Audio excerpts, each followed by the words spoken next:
Hello बच्चों, कैसे हो आप लोग? अच्छे होंगे बेटा। बेटा आज मैं आपके लिए लेकर के आई हूँ यूपी बोर्ड 11th क्लास के लिए सूरदास जी का चैप्टर है आपका विनय। ठीक है, सूरदास जी का चैप्टर विनय के अभ्यास प्रश्न। बेटा मैं चैप्टर इसलिए आपको पहले ही पढ़ा चुकी हूँ, उसकी संपूर्ण व्याख्या आप वहां से देख लेंगे और आज मैं आपको विनय के अभ्यास प्रश्न बताऊंगी। तो जान लेते हैं बेटा, आज हम सूरदास जी का चैप्टर विनय के अभ्यास प्रश्न। ठीक है बेटा, क्या जानेंगे आज हम जानेंगे सूरदास। सूरदास, ठीक है, सूरदास जी का है आपका विनय। विनय, ठीक है बेटा, सूरदास जी का विनय और हम जानेंगे इसके अभ्यास प्रश्न। अभ्यास प्रश्न, ठीक है बेटा, समझ में आ गया? सूरदास जी के विनय के अभ्यास प्रश्न, ठीक है। तो देख लेते हैं बेटा, हम अपनी बुक में निकाल लेंगे।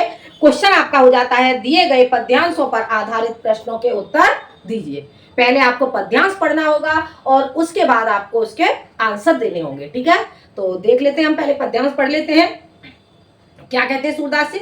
सूरदास जी कहते हैं, अब के राखिले हो भगवान, अब के राखिले हो भगवान, हो अनाथ बैठो द्रम डरिया, हो अनाथ बैठो द्रम डरिया, पारिद साधे तान बान, अब के राखिले हो भगवान, ताक डर सो भाजो चाहत ऊपर ढुक्यो सचान, ताक डर सो भाजो चाहत ऊपर ढुक्यो सचान, दू भांति दुख भयो आनी है, दू भांति दुख भयो आनी है, कौन उबारे प्राण, अब के राखिले हो भगवान, सुमिरत ही अस डस्यो पार दी कर छूट्यो संदान, सूरदास सर लाग्यो सचान है, जय जय कृपा निधान। आगे समझ में? तो ये बेटा आपका पद था। अब हमें क्या करना है? अब हमें इससे जो अभ्यास प्रश्न है, इसके जो हमें प्रश्न देखेंगे। तो पहला क्वेश्चन आपका हो जाता है उपर्युक्त पद्यांश का संदर्भ लिखिए। ठीक है, तो उपर्युक्त पद्यांश का संदर्भ लिखिए। पहला प्रश्न आपका हो जाता है इसका। सबसे पहले बेटा हम इसे कैसे लिखेंगे? अब कैसे लेकर के कृपा निधान। ठीक है, ये हो जाता है आपका का खंड का। अब कैसे आपका हो जाएगा कृपा निधान। कृपा निधान, ठीक है बेटा। अब आपको क्या करना है? अब आपको लिखना है, इसका पहला क्वेश्चन हो जाता है आपका उत्तर। पहले प्रश्न का आपका उत्तर हो जाएगा, आपको इसका संदर्भ लिखना है। ठीक है, संदर्भ करना होगा बेटा। तो इसका संदर्भ हम कैसे करेंगे जान लेते हैं बेटा। हम इसका संदर्भ देखो, प्रस्तुत पद्यांश हमारी पाठ्यपुस्तक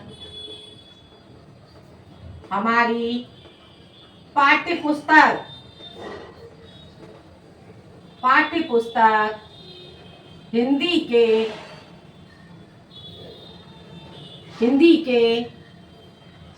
काव्य खंड के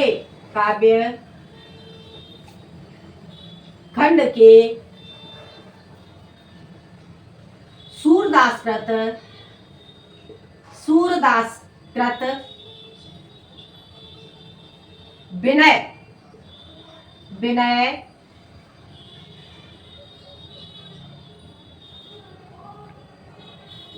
विनय शीर्षक से उद्धृत है।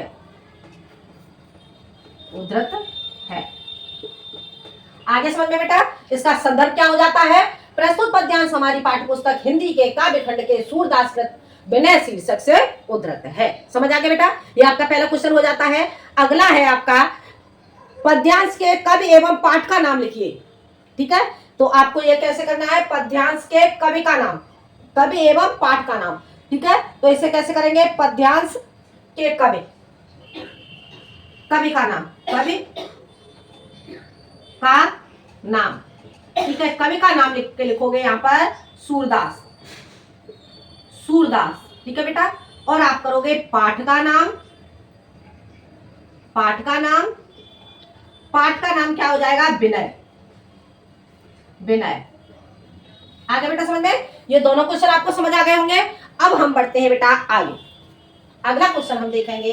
अगला क्वेश्चन हमें कैसे करना होगा जान लेते हैं बेटा। देखो अगला क्वेश्चन हमारा हो जाता है रेखांकित अंश की व्याख्या कीजिए। ठीक है, सेकंड क्वेश्चन है हमारा रेखांकित अंश की व्याख्या। रेखांकित अंश की व्याख्या। रेखांकित अंश की व्याख्या। ठीक है बेटा, अब हमें रेखांकित अंश की व्याख्या करनी होगी तो इसमें पहले हम देखेंगे रेखांकित हमारा कहां किया हुआ है। हमारा रेखांकित किया गया है सूरदास सर लाग्यो सचान है जय जय कृपा निधान। तो इसका अर्थ लिखेंगे हम, कैसे लिखेंगे? प्रस्तुत पद्यांश में, प्रस्तुत पद्यांश में सूरदास जी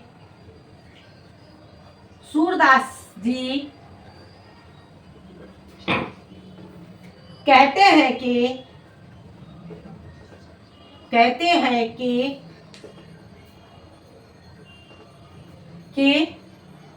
अविद्या रूपी बाण,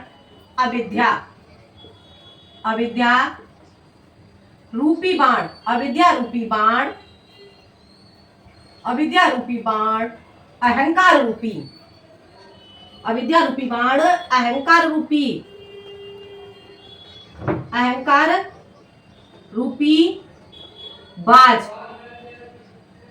अहंकार रूपी बाज को लग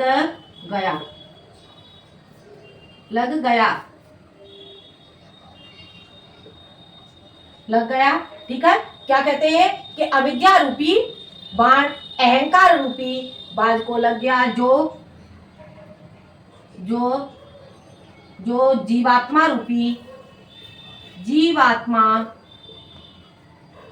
रूपी पक्षी को, जीवात्मा रूपी पक्षी को अपना आहार बनाना चाहता था,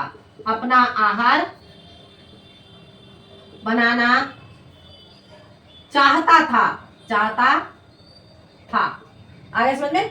आहार बनाना चाहता था। ठीक है, इस प्रकार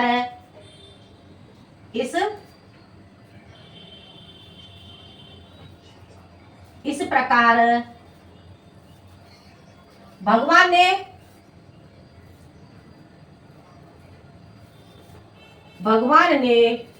उस जीवात्मा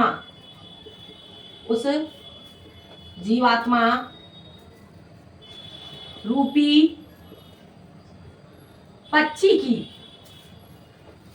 पक्षी की दोनों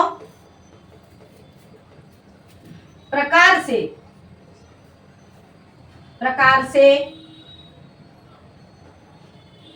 सहायता की।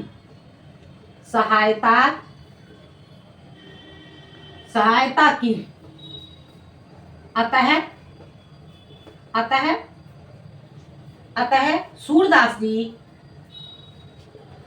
सूरदास जी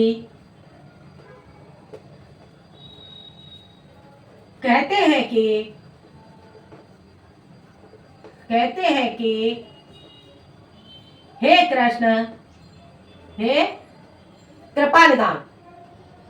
कृपा निधान भगवान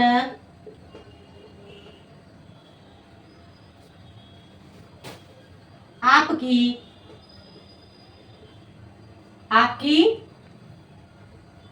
जय हो। आगे समझ में? एक बार इसे समझ लेते हैं बेटा। प्रस्तुत पद्यांश में सूरदास जी कहते हैं कि अविद्या रूपी बाण अहंकार रूपी बाज को लग गया, जो जीवात्मा रूपी पक्षी को अपना आहार बनाना चाहता था। इस प्रकार भगवान ने उस जीवात्मा रूपी पक्षी की दोनों प्रकार से सहायता की। अतः सूरदास जी कहते हैं कि हे कृपा निधान भगवान आपकी जय हो। ठीक है बेटा, आगे समझ में? ये आपका हो जाता है रेखांकित अंश की व्याख्या। ठीक है, अब हम देखते हैं आगे अगला क्वेश्चन। तो हम बढ़ते हैं अगले क्वेश्चन की ओर। अगला क्वेश्चन आपका क्या है? अगला क्वेश्चन जानेंगे बेटा हम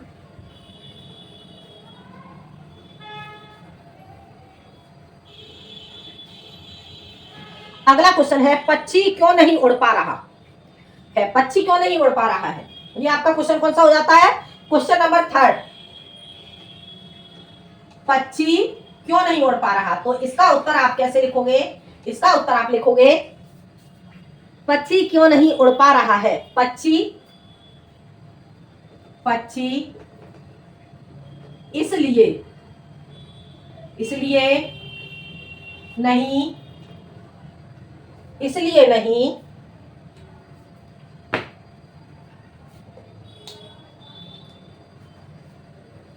उड़ पा रहा है क्योंकि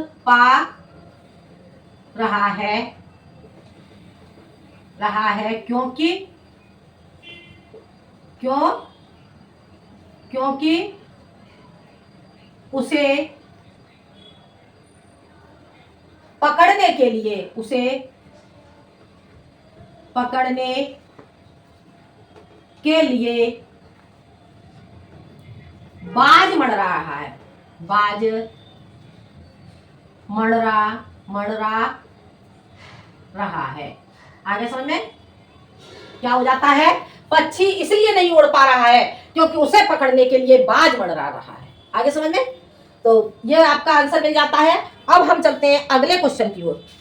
अगला क्वेश्चन आपका क्या हो जाता है, पक्षी कहाँ बैठा है, पक्षी कहाँ बैठा है। तो इसका आंसर क्या लिखोगे, इसका आंसर लिखोगे, यह आपका क्वेश्चन हो जाता है 4th, ठीक है। पक्षी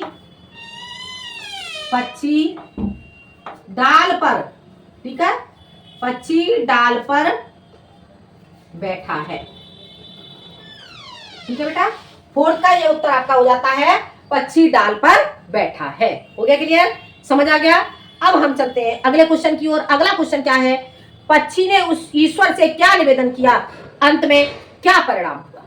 पक्षी ने ईश्वर से क्या निवेदन किया और अंत में क्या परिणाम हुआ। तो इसका आंसर लिखेंगे, पक्षी ने ईश्वर से क्या निवेदन किया। पक्षी ने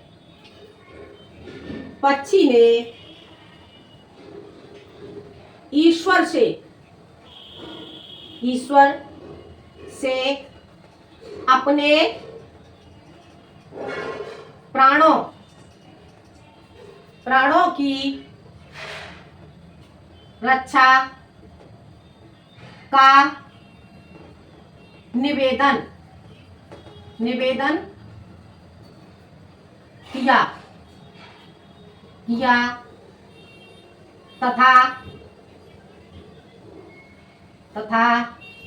परिणाम स्वरूप, उसका परिणाम क्या हुआ।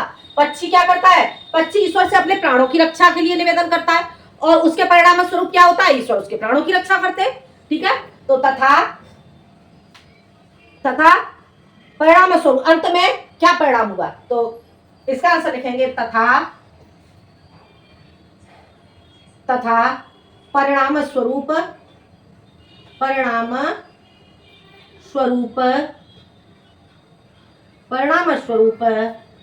ईश्वर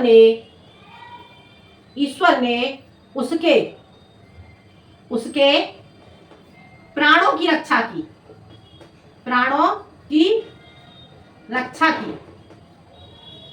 की।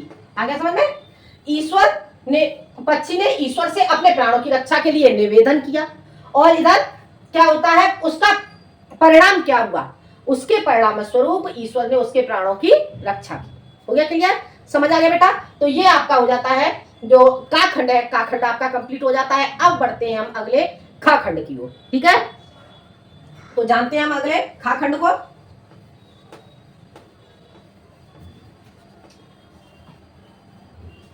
खा खंड देख लेते हैं। देख, खा खंड में आप क्या कहते हैं सूरदास जी, देखो, मेरो मन अनंत कहाँ सुख पावे। अब क्या कह रहे हैं सूरदास जी, मेरो मन अनंत कहाँ सुख पावे, जैसे उड़े जहाज को पक्षी फिर उड़े जहाज पे आवे। कमल नयन को छाण महात्म और देव क्यों ध्यावे, परम गंग को छोड़ प्यासो दुर्मति कूप खनावे। जी मधुकर अम्बुज रस चाक्यो क्यों करील फल भावे। सूरदास प्रभ काम धेन तज, सूरदास प्रभ काम धेन तज, छेरी कौन दोहावे। अब क्या कह रहे हैं, अब हम इसके अभ्यास प्रश्न देखते हैं। तो अभ्यास प्रश्न में बेटा जो आपका पहला क्वेश्चन है, आपका पहला क्वेश्चन हो जाता है उपर्युक्त पद्यांश का संदर्भ लिखिए। ये क्वेश्चन मैं आपको अभी अभी समझा चुकी हूं, तो ये क्वेश्चन आपका सेम वैसे ही रहेगा। ठीक है, अगला है आपका कवि एवं पाठ का नाम लिखिए, ये भी आपका वही रहेगा। अगला हो जाता है आपका रेखांकित अंश की व्याख्या कीजिए। ठीक है, तो सबसे पहले हमें क्या करना होगा, मेरो मन से दुहावे, खा खंड, मेरो मन, और मेरो मन से हो जाएगा आपका दुहावे।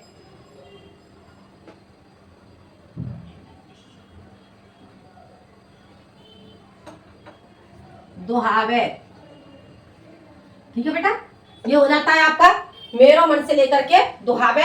और अब हमें इसके क्वेश्चन में जो सेकंड क्वेश्चन है आपका, रेखांकित अंश की व्याख्या, रेखांकित अंश की व्याख्या।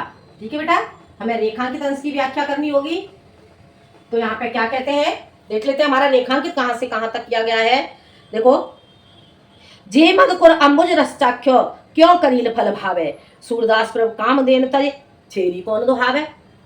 अब सूरदास यहाँ पे क्या कहते हैं, तो इसमें लिखेंगे प्रस्तुत पद्यांश में, प्रस्तुत पद्यांश में, प्रस्तुत पद्यांश में सूरदास जी कहते हैं कि क्या कहते हैं सूरदास जी, कि जिस पक्षी ने, क्या कहते हैं, जे मधुकर अंबुज रस पियो, जिस भौरे ने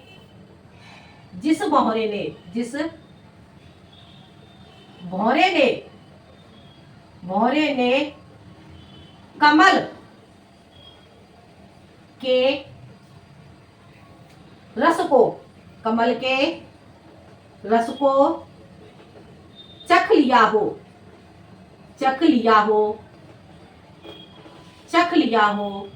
वह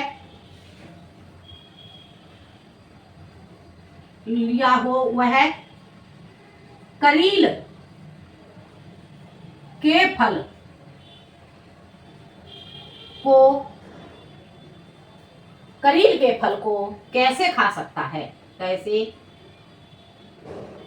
खा सकता है। आगे समझ में, क्या कहते हैं कि जिस प्रकार से भौरे ने कमल के रस को चख लिया है, अब वह करील के फल को, ठीक है, करील फल भावे, वह करील के फल को कैसे चखेगा। और आगे सूरदास प्रभु काम देन तय छेरी कौन दुहावे, तो सूरदास जी कहते हैं, सूरदास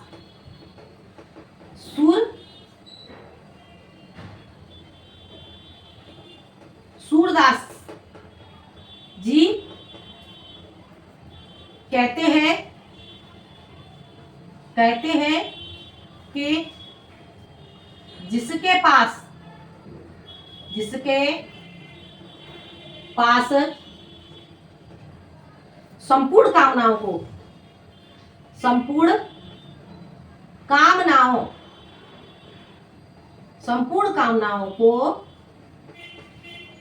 पूर्ण करने वाली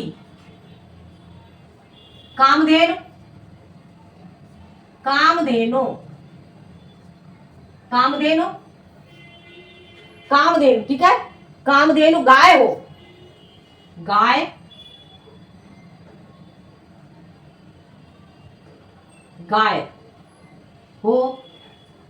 वह बकरी को क्यों दोहना चाहेगा,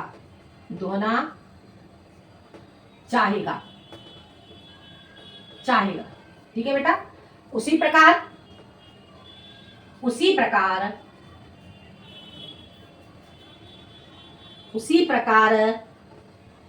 जिसने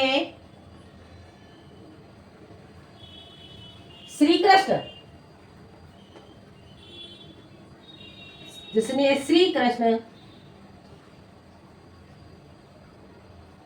कृष्ण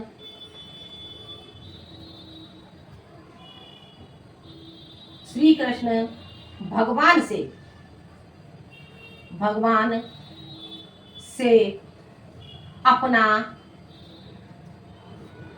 अपना मन लगा लिया हो, मन लगा लिया हो, लगा लिया हो वह अन्य किसी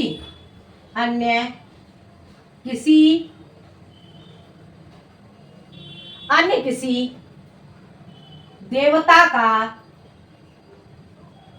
सुमिरन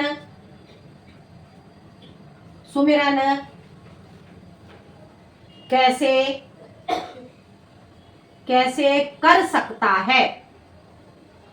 कर सकता है। आगे समझ में? ये आपको समझ में आ गया? क्या कहते हैं? सूरदासी कहते हैं, प्रस्तुत पद्यांश में सूरदासी कहते हैं, जिस भौरे ने कमल के रस को चख लिया हो वह करीब के फल को कैसे खा सकता है। और सूरदासी कहते हैं कि जिसके पास संपूर्ण कामनाओं को पूर्ण करने वाली कामधेनु गाय हो वह बकरी को क्यों धोना चाहेगा। उसी प्रकार जिसने ईश्वर श्री कृष्ण भगवान से अपना मन लगा लिया हो वह अन्य किसी देवता का सुमिरन कैसे कर सकता है। अर्थात अन्य किसी देवता को कैसे सुमिरन कर सकता है। आगे समझ में? ये आपको समझ आ गया होगा। तो देख लेते हैं बेटा। अब हम देखते हैं बेटा अगला क्वेश्चन जानेंगे बेटा हम। ठीक है बेटा, तो इतना आपको समझ आ गया होगा। अब हम चलते हैं आगे। अब हम जानेंगे अगला क्वेश्चन आपका क्या हो जाता है, देख लेते हैं बेटा। अगला क्वेश्चन जानेंगे बेटा हम।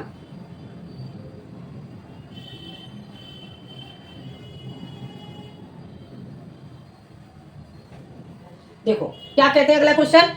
सूरदासी उपर्युक्त पद्यांश में पक्षी और जहाज के संदर्भ में क्या कह रहे हैं। ठीक है, तो इसका आंसर लिखेंगे।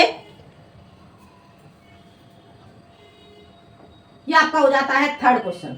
ठीक है, क्या हो जाता है? सूरदासी उपर्युक्त पद्यांश में पक्षी और जहाज के संदर्भ में कहते हैं कि सूरदास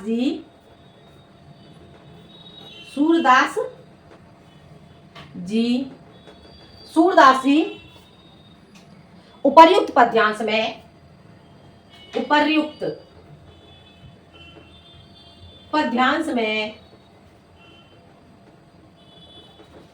पक्षी उपर्युक्त पद्यांश में पक्षी और जहाज के संदर्भ में, पक्षी और जहाज, ठीक है बेटा, जहाज के संदर्भ में कहते हैं कि जैसे पक्षी जहाज से उड़कर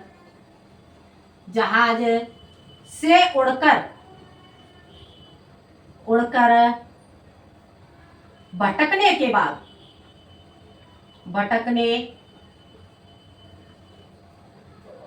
बाद अंततः भटकने के बाद अंततः जहाज पर ही लौट कर आता है। वैसे ही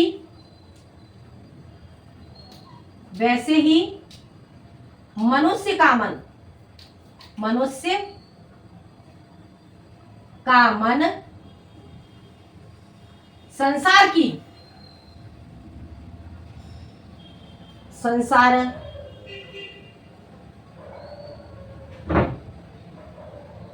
संसार की क्या लौटकर आता है, वैसे ही मनुष्य का मन संसार में सुख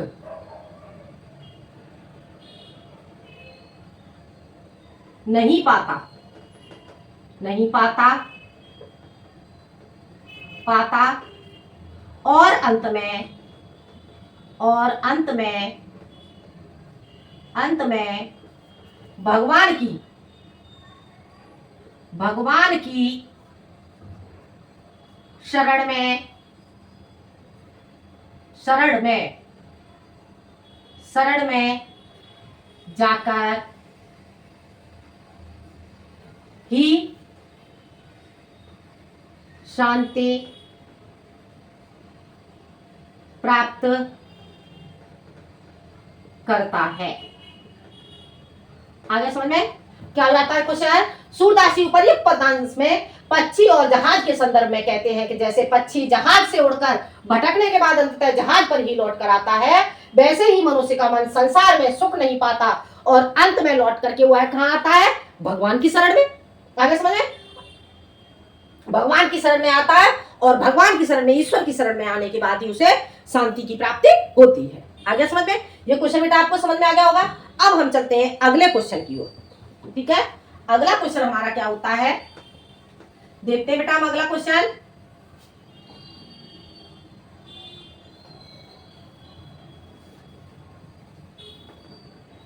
अगला क्वेश्चन है, गंगा और कुआं के संदर्भ में सूरदास जी के क्या विचार हैं? गंगा और कुआं के संदर्भ में ये कौन सा क्वेश्चन हो जाता है?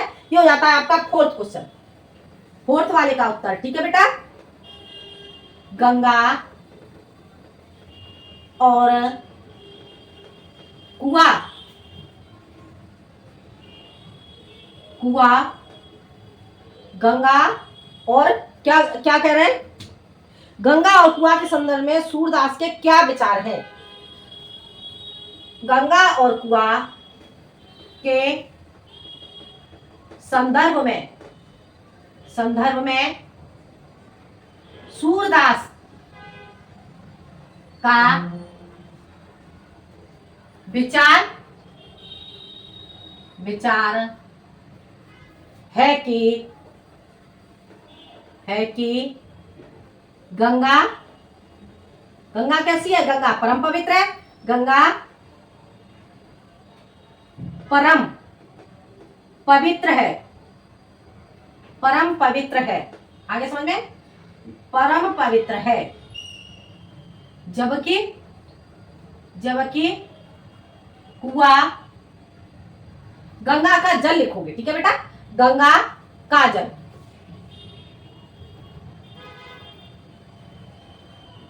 गंगा का जल, कि गंगा का जल, समझ आ रहा है बेटा? गंगा का जल परम पवित्र है, जबकि कुआं, कुआं का जल, कुआं का जल पवित्रता से रहित है, पवित्रता से, पवित्रता से रहित है। आगे समझ में? गंगा और कुआं के संदर्भ में सूरदास जी का विचार है कि गंगा का जल कैसा है? परम पवित्र है, और कुआं का जल कैसा है? पवित्रता से रहित है। ठीक है, अर्थात कुएं का जल उतना पवित्र नहीं है कि जितना गंगा का जल पवित्र है। ठीक है बेटा, तो जब कोई भी मनुष्य है गंगा के किनारे पर खड़ा है तो वो गंगा का जल पिएगा, वहीं गंगा के किनारे पर कुएं को कौन क्यों खोदना चाहेगा? आगे समझ बेटा? तो ये क्वेश्चन आपको समझ में आ गया होगा। अब हम चलते हैं अगले क्वेश्चन की ओर। अगला क्वेश्चन क्या है? प्रस्तुत पद्यांश का काव्य सौंदर्य लिखिए। ठीक है, अगला क्वेश्चन, काव्य सौंदर्य, काव्य सौंदर्य, सौंदर्य। ठीक है बेटा, इसका काव्य सौंदर्य क्या हो जाएगा? देखो, भाषा, भाषा हो जाएगी इसमें आपकी ब्रज, ब्रज। ठीक है बेटा, और पद, पद हो जाएगा इसमें गेय, यानी कि छंद। ठीक है, छंद क्या हो जाएगा? पद यानी कि लिखोगे छंद, छंद हो जाएगा आपका गेय पद, गेय पद। ठीक है बेटा, गुण हो जाएगा आपका प्रसाद, गुण प्रसाद। ठीक है बेटा, और अलंकार, रस हो जाएगा आपका इसमें रस हो जाएगा इसमें शांति, शांत रस हो जाएगा। और हो जाएगा आपका भक्ति रस, क्योंकि ईश्वर के प्रति भक्ति का वर्णन किया गया है। ठीक है। और अलंकार, अलंकार हो जाएगा बेटा आपका इसमें उपमा, उपमा, दृष्टांत, दृष्टांत, और हो जाएगा आपका वक्रोक्ति, वक्रोक्ति। ठीक है बेटा, आगे समझ में। काव्य सौंदर्य, काव्य सौंदर्य क्या हो जाता है, भाषा आपकी हो जाएगी ब्रज, छंद हो जाएगा आपका गेय पद, गुण प्रसाद, रस शांत और भक्ति रस। ठीक है। अलंकार हो जाएगा उपमा, दृष्टांत और वक्रोक्ति। आगे समझ बेटा। तो ये हो जाता है बेटा आपका काव्य सौंदर्य। तो ये था बेटा आपका सूरदास जी का आपका विनय के अभ्यास प्रश्न। ठीक है बेटा, विनय के अभ्यास प्रश्न आपको समझ में आ गए होंगे और अगले वीडियो में मैं आपको समझाऊंगी वात्सल्य के अभ्यास प्रश्न। ठीक है बेटा, तो आज के लिए इतना ही बेटा। अगर आपको वीडियो पसंद आए तो लाइक करें और शेयर करें, सब्सक्राइब करें। मिलते हैं हम अगले वीडियो में एक नए टॉपिक के साथ। जब तक के लिए धन्यवाद।